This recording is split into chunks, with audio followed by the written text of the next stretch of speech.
पश्चाद्भागी लक्ष्मण पश्चाद्भागी लक्ष्मण पुढे अंजनी नंदन पुढे अंजनी नंदन भरत शत्रुघ्न दो भाई भरत शत्रुघ्न दो भाई चामर ढालिति तो ही पाही चामर ढालिति तो ही पाही नल नील जाम्बवंत नल जाम्बवंत सुग्रीव अंगत विभीषण भक्त सुग्रीव विभीषण भक्त देह बुद्धि नेणो काही देह बुद्धि नेणो काही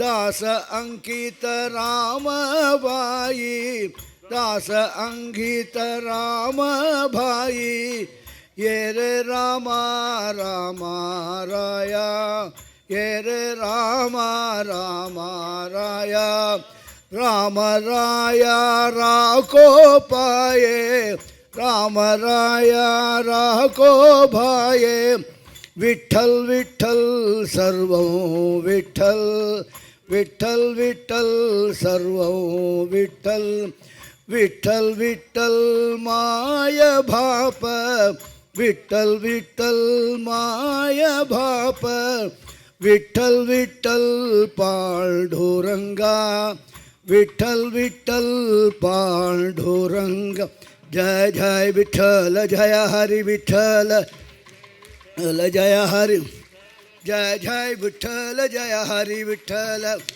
विठ्ठल जय हरि जय जय विठ्ठल जय हरि विठ्ठल विठ्ठल जय हरि जय जय विठ्ठल जय हरि विठ्ठल विठ्ठल जय जय जय विठ्ठल जय हरि विठ्ठल जय जय विठ्ठल जय हरि विठ्ठल श्री राम जय राम ओम श्री राम जय ओम श्री राम जय जय राम ओम श्री राम जय जय ओम श्री राम जय जय राम ओम श्री राम ओम श्री राम जय जय राम ओम श्री राम जय जय राम ओम श्री राम जय जय राम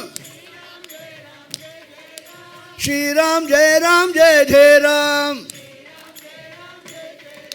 श्री राम जय जय राम जय राम श्री राम जय जय श्री राम जय श्री राम जय श्री राम जय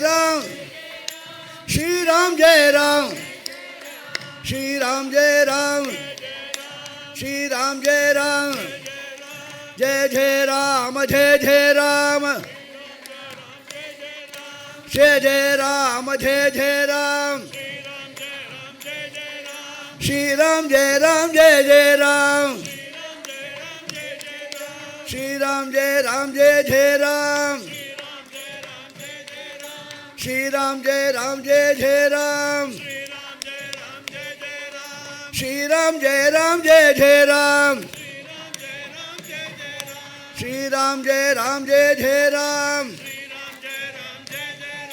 श्री राम जय राम श्री राम जय राम श्री राम जय राम श्री राम जय राम बोल राजा रामचंद्र भगवान की जानकी कांत स्मरणं हे दया மங்களம் हे मंगल बोल जय जय जय जय छुट्टी बोलना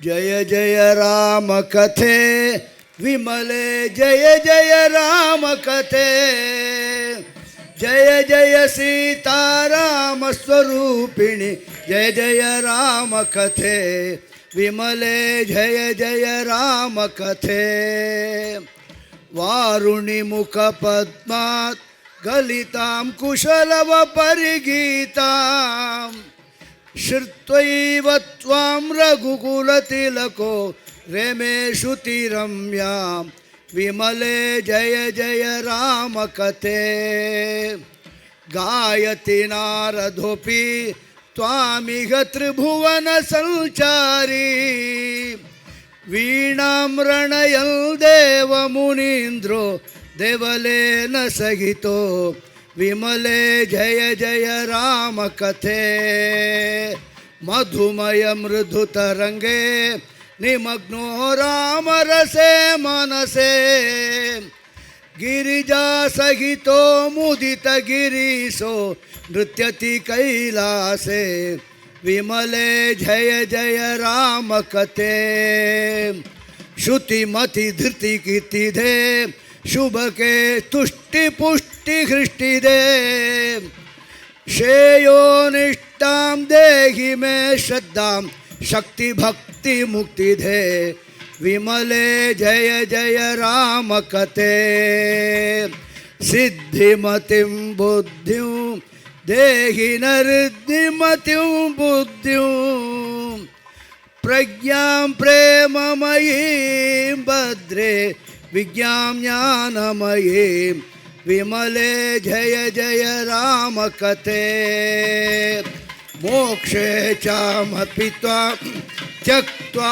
कपीश्वरो बलवान् त्वामिह प्रीत्या नृत्यति धीरो रामभक्त हनुमान् विमले जय जय राम कथे जय जय राम कथे विमले जय जय राम कथे जय जय सीताराम स्वरूपिणी जय जय राम कथे विमले जय जय राम कथे बोल रामायण भगवान की अयोध्यापुरी राजा रामचंद्र भगवान की जय बोल वीर धीर सुर आंजनेय महाप्रभु की सर्वत्र हरिनाम स्मरणम हरि